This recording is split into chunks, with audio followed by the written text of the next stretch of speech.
You're new to improvising. You've learned some of the pentatonic scales, you've learned some of the shapes, but when you go to play over songs, you feel like you're playing the same things over and over again. You're kind of just stuck.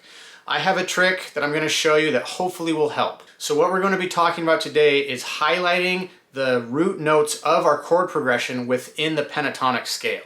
Now, if you already know what I'm talking about and can incorporate this into your playing, that's great. You don't need to stick around. I don't need to waste your time. Just like this video and then you can be on your way.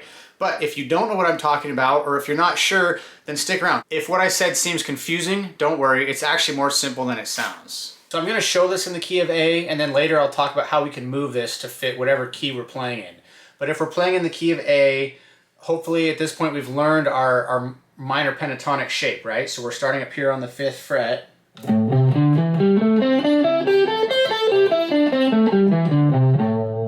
And I talked about highlighting the root notes of our chord progression.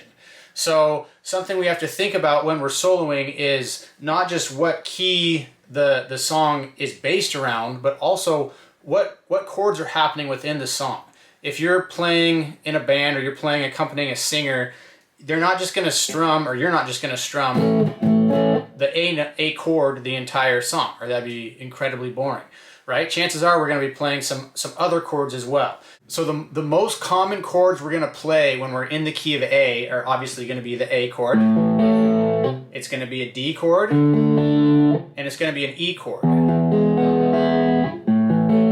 And those are what we call the 1 chord, the 4 chord, and the 5 chord, which within any given scale, if we take A, we have A being our first note, A, B, C, D, and E. D is the 4th scale degree, and E is the 5th scale degree. So that D chord and that E chord are just built off of the scale degrees of our bass scale, our A scale. So you're probably wondering, what does this have to do with the minor pentatonic scale? Well, if we're starting on our root, as we go up, we actually play a D note, and then we play an E note as well. And then if we continue up the 2nd octave of that, we have another D, and then we have another E as well.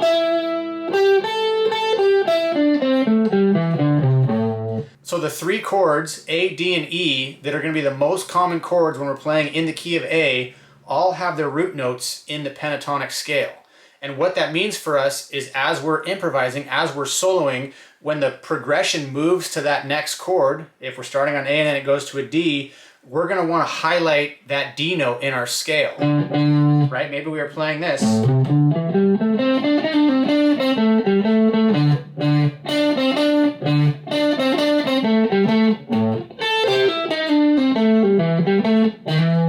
Right? And then the song goes to the E chord. Maybe it goes to the D chord. And then we're back to that A.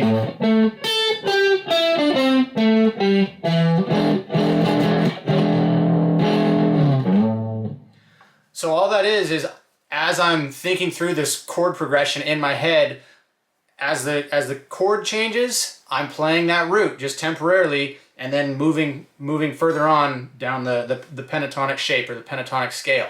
And this is just a way of helping you break out of just playing the pentatonic shape mindlessly. We want some intention to what we're doing. And so as you learn to improvise, a big part of it is knowing what the progression is you're playing over. People think that improvising is just, oh, these guys are good and it just flows freely and they know exactly what to play when. Well, no, improvising is like any other skill. You have to learn how to do it. And a big part of learning how to do it is realizing that as these chords are changing, I have to kind of change how I'm playing. And a great way to do that in pop and rock and blues, even in country, is outlining that root. So what I want you to take away from this so that you can begin to implement it is just realizing the relationship between where those 3 notes are in the pentatonic scale. Obviously we're starting on our root, and if we just stay on that 5th fret but we move up a string, now we're playing that D note, and then if we just move up 2 frets on that 2nd string, we're now on our E note. And then where can we find those two notes again in our scale? Well, the D, if we just go up an octave, we have it here. And then the same thing with E, we have our octave here. And then one thing that's useful to know with that E is we can actually bend up to it, right? So if we bend that D note up a whole step, same way that we can bend back to our root, that A note. So if you're getting used to adding some bends into your scale, that's an interesting way to kind of incorporate this idea as well. As the song goes from the A, say it goes to the E chord, we can just sit right there and then resolve back to that one chord, that A. So to make sure that this makes sense, I'm just going to throw a quick looper on and just play a quick progression outlining that A, that D, and that E chord. And then I'll just do a couple bars of improvising over it, just staying in this A minor pentatonic shape, but just so you can see what this sounds like in practice.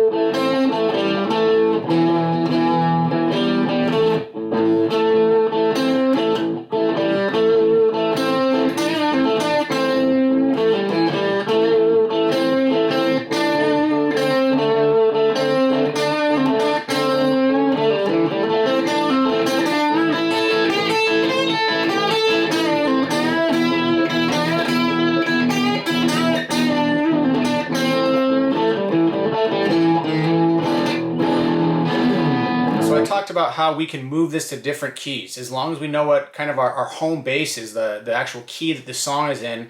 If we can find that root note on our low E string, say for example the song is in the key of C, we can find our C on the low E string here, just up on that 8th fret, and we know that this is right, that's our minor pentatonic box there, starting for the C chord. So the relationship doesn't change. Our 4th chord is still just going to be that same fret, but now on the A string. And then our 5th chord in the C progression is going to be up here on the 10th fret of that A string. So as it turns out, that's an F and a G. So the 1, 4, and 5 in the key of C then would be a C, an F, and a G.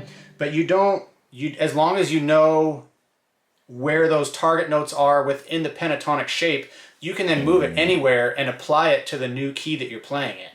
So hopefully that made sense. Obviously this is supposed to be kind of basic beginner level stuff. A lot of people get caught up in, oh, like I have to play a whole different scale when the rhythm section changes chords. And sometimes that is necessary, but a lot of the times, just by outlining that root note within the scale that we're already playing, within just that minor pentatonic shape, we can really bring to life our solos, and it can do wonders for our improvising.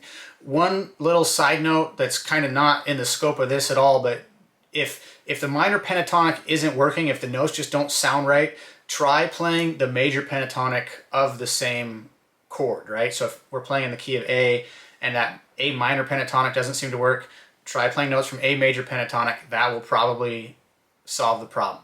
But anyways, yeah, hopefully this kind of made sense. I remember when someone first showed this to me, it did wonders for my playing. So I just thought I would pass it along and share it with all of you, and hopefully you can take something from it. So thanks for watching, and we will see you all in the next video.